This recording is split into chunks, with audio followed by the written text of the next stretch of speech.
Perkenalkan, saya Andrew dari program Sistem Informasi dengan NIM 2415016101. Saya Erika Febrianti dengan NIM 2415016099. Jadi Nina Gafur dari program studi Sistem Informasi kelas B.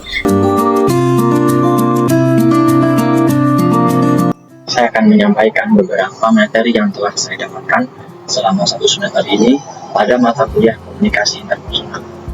Langsung saja, komunikasi merupakan proses penyampaian pesan dari komunikator pada komunikan melalui media tertentu. Nah, proses ini bertujuan untuk menghasilkan efek tertentu seperti perubahan sikap, perilaku, atau pemahaman. Dengan kata lain, komunikasi ini melibatkan pengiriman informasi yang dapat mempengaruhi cara orang berpikir ataupun bertindak. Nah, di dalam komunikasi ada beberapa unsur yang mana yang pertama yaitu komunikator ataupun individu atau sebuah kelompok yang mengirimkan pesan. Nah, mereka memiliki peran penting untuk menentukan bagaimana pesan disampaikan dan juga dipahami. Selanjutnya ada pesan, yang mana pesan ini adalah informasi yang disampaikan oleh komunikator. Bisa berupa ide, pernyataan, ataupun instruksi. Dan berikutnya ada materi manajemen konflik dan pengambilan keputusan. Di dalam materi tersebut kita belajar tentang satu penyebab konflik itu apa saja, seperti perbedaan kepentingan, perilaku kerja, sifat individu, tanggung jawab, atau persaingan. Yang kedua tentang tipe konflik. Tipe konflik ada dua, yaitu fungsional dan disfungsional. Fungsional itu meningkatkan kinerja, disfungsional itu merugikan organisasi. Yang ketiga, pandangan tentang konflik. Itu ada 3, yaitu 1. Tradisional, ini konflik negatif dan harus dihindari. Yang kedua, hubungan manusia, konflik memicu inovasi. Yang ketiga, itu konflik bermanfaat jika dikelola dengan baik. Yang keempat, ada strategi manajemen konflik, yaitu 1. Stimulasi konflik, meningkatkan pandangan berbeda. Yang kedua, mengurangi konflik, negosiasi, meningkatkan interaksi.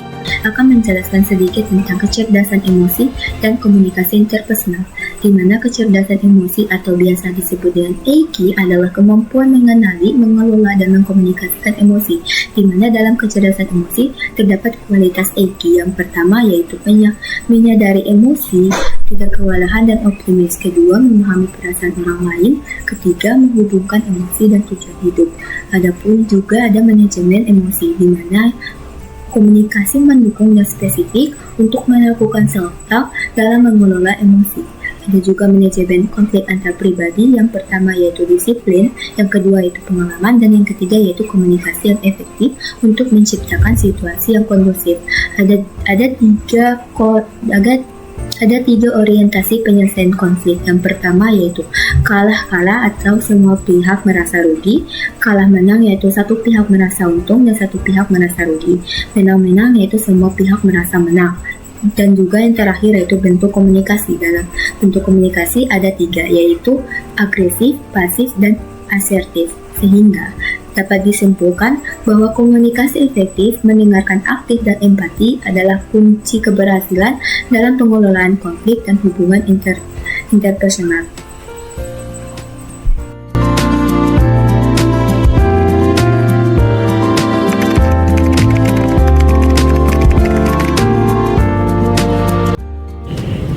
Saat sedang berlangsung pembelajaran mata kuliah komunikasi interpersonal di kelas Sistem Informasi B, semua mahasiswa mendapatkan tugas akhir dengan membentuk kelompok yang beranggotakan 3 orang untuk membuat makalah tentang etika komunikasi dalam manajemen konflik.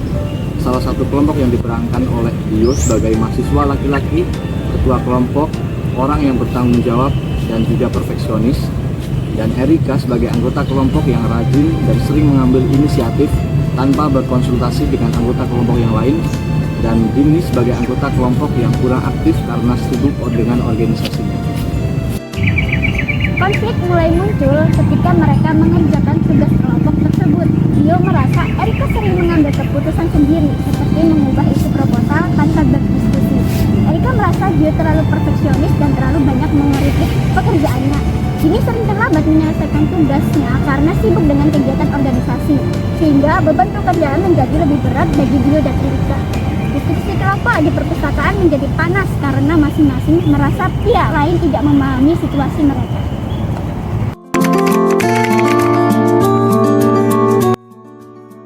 Aku merasa kewalahan karena kita tidak bekerja sama dengan sistem yang jelas.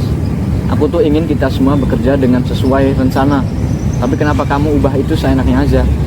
Ya karena aku ingin kita itu lebih cepat menyelesaikan tugas ini. Aku tuh nggak bermaksud ambil alih gitu loh. Tapi ya kita tuh harus bertindak. Ini udah deadline loh. Terus kamu kenapa di ini sering terlambat? Aku minta maaf sering terlambat ngerjain tugas karena aku juga lagi sibuk organisasi. Tapi itu bukan alasan untuk kamu mengabaikan tugas ini. Kita mengambil waktu 5 menit untuk menenangkan diri agar tidak berdebat. Apa yang dikatakan Dio ada benarnya juga, karena dia hanya ingin hasil yang terbaik untuk kelompok kita. Harusnya saya bisa lebih menghargai dan memahami inisiatif yang mereka lakukan sebagai bentuk tanggung jawabnya. Iya juga ya, harusnya saya lebih aktif dalam bekerja kelompok sehingga tidak membebani teman satu kelompok. Aku menghargai inisiatifmu, tapi aku ingin kita berdiskusi sebelum kita membuat perubahan. Oke, aku akan memastikan untuk selalu konsultasi sama kamu, tapi aku butuh kejelasan jadwal semua anggota kita. Aku akan lebih bertanggung jawab dalam menyelesaikan tugas tepat waktu. Oke, sekarang kita fokus aja untuk menyelesaikan tugas ini. Gimana kalau kita bagi tugas aja, biar lebih mudah mengerjakannya? Oke, kita bagi tugas ya.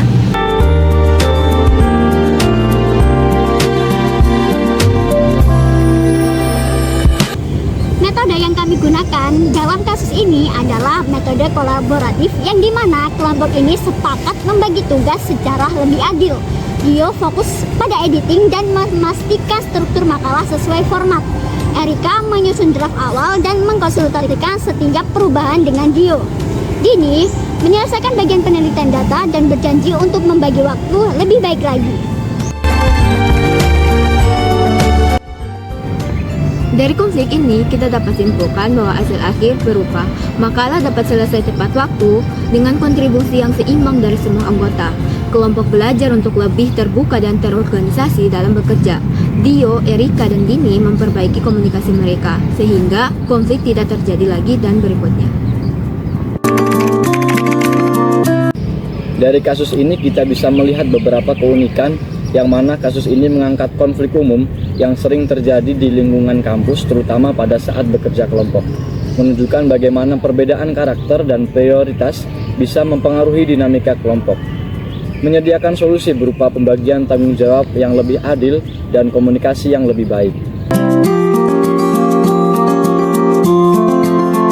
Sekian dari simulasi video yang kami angkat untuk mengerjakan ujian akhir semester mata kuliah komunikasi interpersonal yang diampu oleh Ibu Kamila Salsabella, SIKOM MA. Terima kasih. Wassalamualaikum warahmatullahi wabarakatuh.